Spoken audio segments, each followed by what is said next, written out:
men bir marta ham xo'jayinim o'tib qolgan, biron marta ham bolalarni tashlab ko'zim qiymaganda sanatoriyaga borishga. Ana shu o'rtog'im olib keldi deyapman. Shuning uchun u trendda hozir qarindoshlarimning ichida. Rahmat, Naziraga rahmat deyotibdi. Ana shu sanatoriya yaxshi bor, ana shu yerda serovodorodniy suvi bor, ana shulari yaxshi.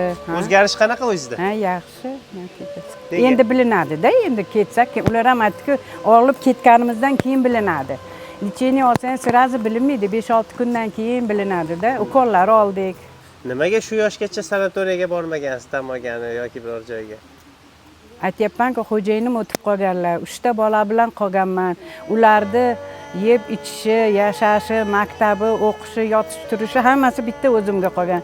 Men butun umrimni shu 3 ta bolamga bag'ishlaganman. Qaytib turmush qurmaganman. Mana shunaqangi mat giroinaman desam. Qanaqa orzungiz bor? Orzuyim shu, bolalarni baxt kamolini ko'rsam bo'ldi, bolajonim. Bolalarni baxt kamolini ko'rsam.